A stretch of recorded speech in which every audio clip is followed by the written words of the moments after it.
Assalamualaikum warahmatullahi wabarakatuh. Teman-teman semuanya, selamat siang, selamat menyimak di kuliah kewirausahaan. Semoga semuanya sehat-sehat selalu. Pada hari ini kita akan membahas mengenai usaha, ya, khususnya wirausaha, UMKM. Ya. Nah, di dalam UMKM ini atau usaha atau bisnis yang akan kita rancang atau dirikan, ini biasanya akan ada hambatan-hambatan tertentu, ya. Khususnya hambatan ini muncul lebih banyak dari diri kita sendiri, ya. Nah, hambatan-hambatan ini apa saja kira-kira? Yang pertama ini, kadang-kadang kita terlalu lama untuk memikirkan usaha apa sih kira-kira yang cocok untuk kita lakukan. Nah, ini pemikiran ini sudah berulang hingga tiba-tiba ketika sudah terpikirkan, sudah ada usaha sejenis yang muncul. Nah, ini yang perlu kita perhatikan teman-teman semuanya. Apabila teman-teman sudah ada yang mempunyai usaha, nah ini penting, langsung saja eksekusi. Ya. Kita buat mungkin lebih profesional, lebih kita besarkan lagi, ya, sehingga peluang-peluangnya akan jauh lebih besar lagi. Atau mungkin kita sudah mempelajari kemarin mengenai inovasi, ya kita inovasikan. Kira-kira yang cocok seperti apa. Ya. Nah, kemudian yang kedua, modal, ya, perkara modal ini kadang-kadang yang menjadi hambatan, ya. Kemudian takut akan resikonya, ya. Peluangnya seperti apa sih, untung ruginya ke depannya seperti apa. Nah, ini akan selalu membayangi kita, ya. Modal misalnya, wah kita nggak punya modal ini misal, ya. Dengan tidak punya modal kita bisa lakukan apa? Join, ya, join dengan yang sudah punya usaha. Atau kita kalau saat ini tren kita sebagai reseller, ya, kita modal menjual saja, ya, jadi modal kita menjual saja. Insya Allah ini menjadi modal awal kita untuk memulai suatu usaha. Ya. Resiko dan peluang ini pasti, setiap usaha ini pasti ada resiko dan peluangnya. Nah, kemudian bagaimana mengalokasikan waktu, ya, aktivitasnya kita sangat padat, bagaimana mengalokasikan waktu, ya. Nyatanya di beberapa negara, ya, beberapa negara maju khususnya, ya, kalau kita lihat di Jepang, ya, kemudian di negara-negara Eropa, ini banyak yang anak-anak usia sekolah ini sudah memulai atau merintis bisnisnya, ya. Walaupun mungkin bisnis ini bisa dikerjakan di sela-sela kegiatan aktivitas sekolah. Kalau kita lihat berapa waktu kita, sama waktu kita 24 jam. Tetapi apa, kita coba koreksi, evaluasi diri, apa kira-kira yang kita lakukan selama 24 jam itu. Ya. Mungkin mulai saat ini, ya, buat satu rancangan harian setiap hari, ya. Coba saya ingin tahu, ya, nanti minta tolong masing-masing membuat list sehari apa yang dikerjakan, ya, termasuk durasi waktunya, apa yang dikerjakan. Pilih saja, terserah teman-teman sehari-hari itu. Ya, jadwal dari pagi sampai pagi lagi. Ya, tolong nanti dibuat kemudian bisa dikirimkan atau di-share biar teman-teman juga melihat. Ya, ini tugasnya jangan lupa. Kemudian bagaimana mengelola usaha apabila dipercayakan kepada orang lain. Ini kan biasa kita percayakan kepada orang lain juga, ya. Nah, bisa jadi ini Ini yang pengelolaannya ya. Nanti akan kita pelajari mengenai manajemen atau kepemimpinan ya.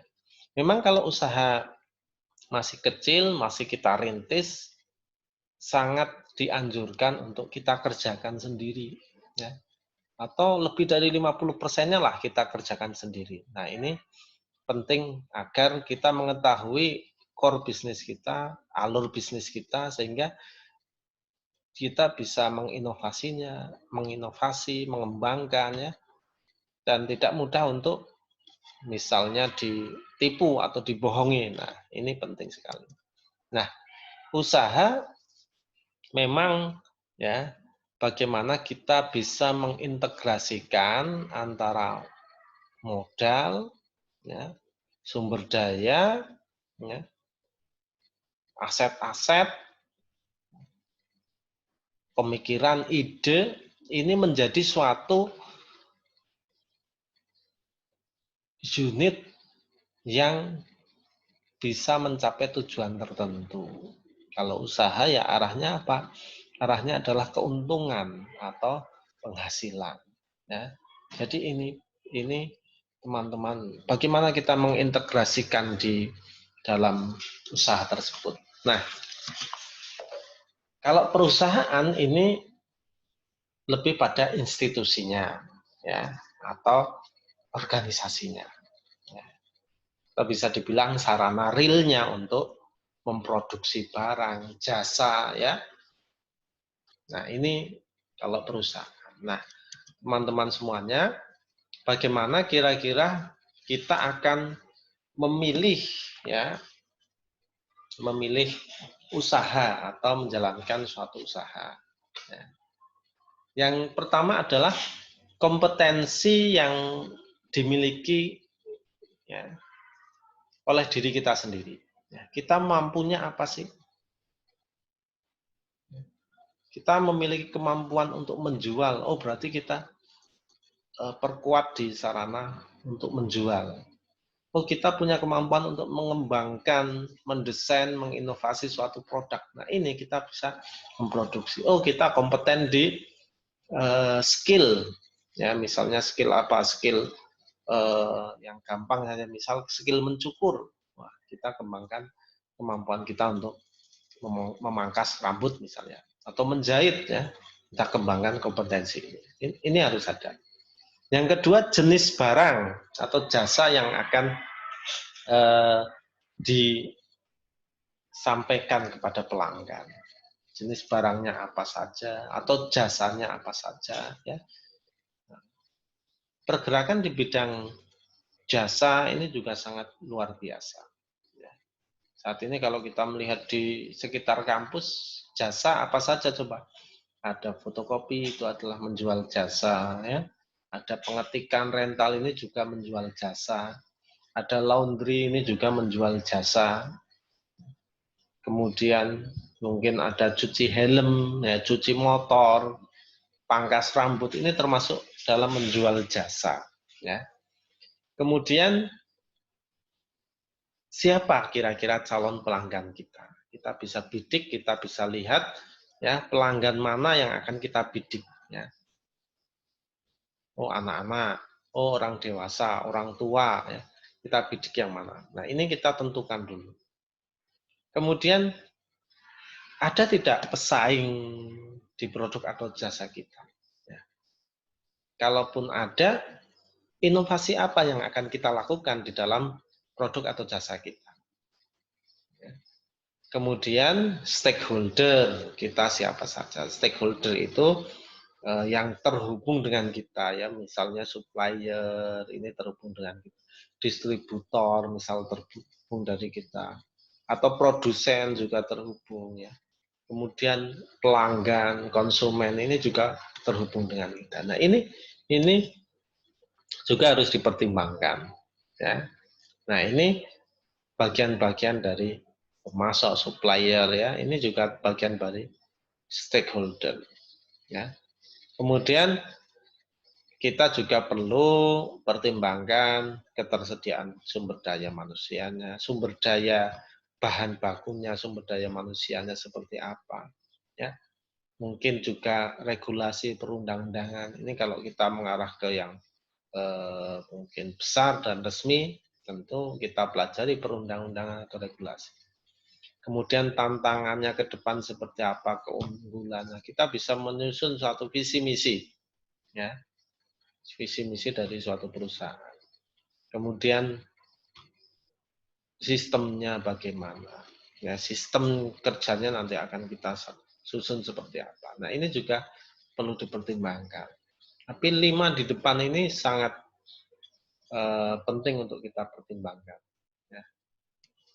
Nah, kemudian ciri-ciri wirausaha ini, ya, ada banyak sekali sebenarnya ciri-ciri wirausaha.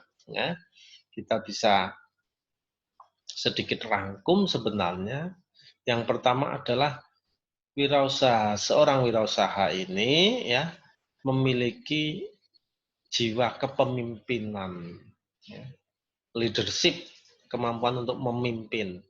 Nah, kalau dia memiliki kemampuan memimpin, tentu, ya, daya analisisnya ini juga akan tajam, cerdas, sistematis, ya, tersusun secara bagus, ya, kemampuan untuk menentukan atau mengambil risiko, kemampuan untuk menyesuaikan dengan lingkungan, ya, memiliki inovasi, kreativitas di dalam wirausaha, ya.